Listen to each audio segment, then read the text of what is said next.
এক প্রকার প্রশাসনকে বুড়ো আঙ্গুল দেখিয়ে রমরমিয়ে 120 মাইক্রনের নিচে নিষিদ্ধ ক্যারি ব্যাগের ব্যবহার চলছে উত্তর দিনাজপুর জেলার কালিয়াগঞ্জের পুর শহরে। পুর প্রশাসন এবং থানা থেকে মাঝে মধ্যেই অভিযান চালালেও কোনো লাভ হচ্ছে না, ফলে পরিবেশ দূষণ বাড়ছে এলাকা জুড়ে। এই ঘটনায় কালিয়াগঞ্জের কিছু অসাধু ব্যবসায়ীকেই কাঠগড়ায় তুলেছেন স্থানীয় বাসিন্দারা। তাদের অভিযোগ মুনাফা লাভের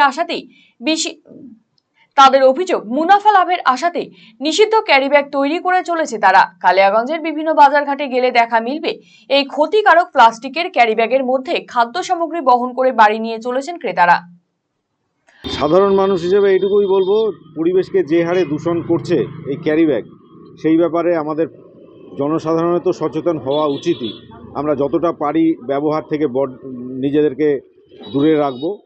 এবং পাশাপাশি আরেকটা কথা না বললেই নয়, সেটা হচ্ছে এই সব ইন্ডাস্ট্রি যারা অ্যালাউ করেন, অর্থাৎ ক্যারিব্যাগ যেখানে তৈরি হচ্ছে, সেই সব জায়গায় আমার মনে হয় আমাদের প্রশাসনের রাজ্য স্তরে হোক, জাতীয় স্তরে হোক বা আঞ্চলিক স্তরে হোক, যেখানে যারা দায়িত্বে থাকেন তাদের এই ব্যাপারে একটু সজাগ হওয়া খুব প্রয়োজন। কারণ বলতে, যেহেতু এটা পচনশীল নয়, বিভিন্ন মাটিতে, আমাদের বিভিন্ন জমিতে, পুকুরে, বিভিন্ন জায়গায় যেসব জায়গায় এগুলো ডাম্প হচ্ছে, সেই সব জায়গায় তো এটা চট করে পচে যাচ্ছে না, ফলে মাটির সাথে মিশছে না, সেখানে একটা আবর্জনা তৈরি হচ্ছে, দূষণ তৈরি হচ্ছে।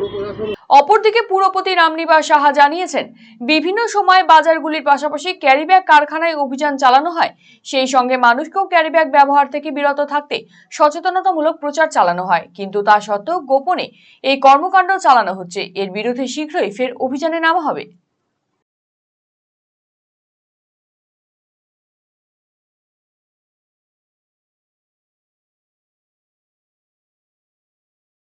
আপনি কালিয়াগঞ্জে কড়াকড়ি ব্যবস্থা নেওয়া হয়নি, এটা বলতে গেলে ভুল হবে।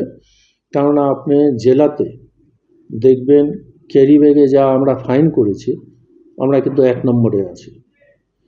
আমাদের এইখানটা কিছু ফ্যাক্টরি আছে, সে টাউনেও আছে, ব্লকেও আছে।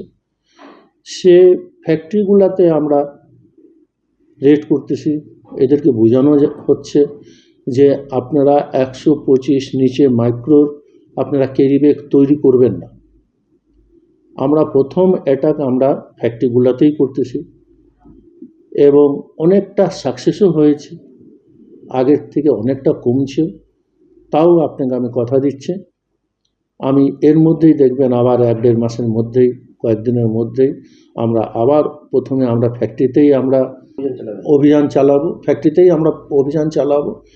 তারপরে আমরা যেগুলো হোলসেল আছে, রিটেল সেল আছে, দোকান আছে, যারা ব্যবহার করতেছে তাদেরকেও ধরবো, ফাইন করব।